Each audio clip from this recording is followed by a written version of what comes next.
In this video lecture, we'll focus on this notion that we can tilt the distribution of a random variable.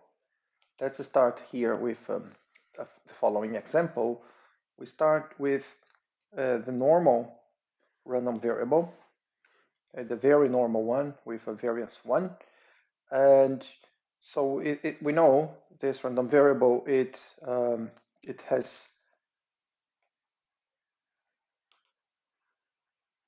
as probability distribution the integral on any Borel set, the probability that this random variable will be in that set with the integral on the set of its density.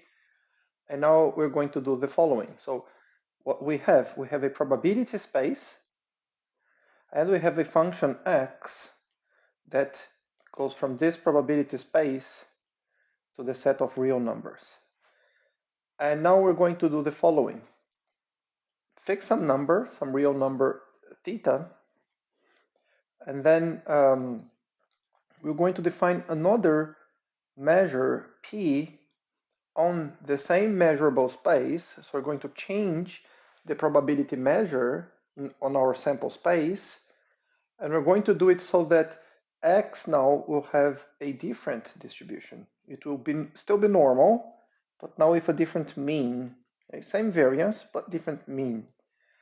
And it's interesting to note the following. It is the same function x. We're not going to change the function x. So it's the same function x that for each little lowercase omega here, we'll associate a number x omega. We're not changing this function. Okay, we are only going to change the probability measure on our probability space. And under that new probability measure, the same function x will now have a different distribution. It will now be normal, but shifted by theta.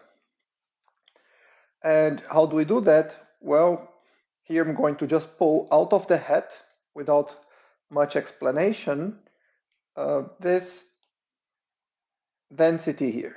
Okay? Consider this function. This is a non-negative function. Whenever we have a non-negative function, we can define a new measure by declaring this function to be its density. And this is what we did here.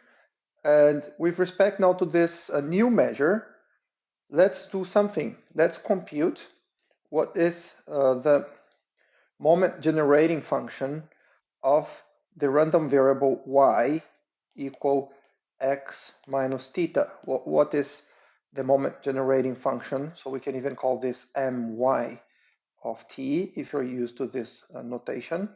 This moment generating function of y evaluated at point t. Well, it is simply with respect to this new measure e. Well, for that we can use, let me go back here. We can use this formula for the change of variable. And here it is, the integral with respect to the new measure equals the integral with respect to the old measure if we multiply the integrand by the density. Here's the density I'm including there. And now we see parts of these exponents here. They depend on x, parts of them do not depend on x. The parts that do not depend on x, I'm pulling them out of the expectation. So we're now getting this formula for the expectation. And what is this here? Well, this is simply computing the moment generating function of the variable x, but now evaluated at theta plus t instead of theta. And we know from previous modules, we have done this computation. What is the moment generating function of a normal random variable? And now when we expand this exponent here and do the simplifications, we get this e to the t squared over 2. Let us continue here. What is our reasoning? We found that the moment generating function of this variable, x minus theta, equals actually the moment generating function of a standard normal random variable. And that means with respect to this probability distribution, x has distribution normal, x minus theta has distribution normal, which means if x minus theta has distribution normal, this is the same as saying X has distribution normal with mean theta and variance 1.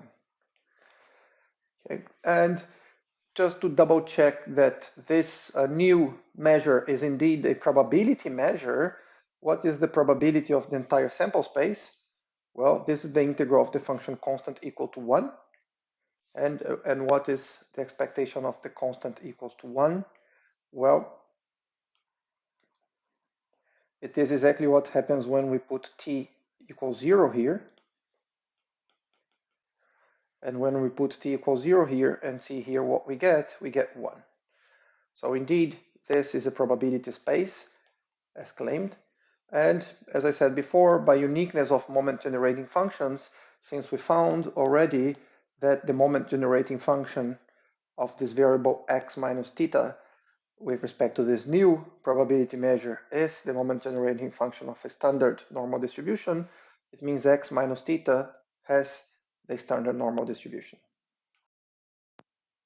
And now we may wonder, was it too much of a coincidence that the new measure we found was a probability distribution? Well, not at all. Okay? So this new p that we found there, it was a probability measure. Well, because we have chosen very carefully the constant. Let me go back here to the definition. We chose this constant here very carefully so that this would give us a probability measure. And how do we choose the constant?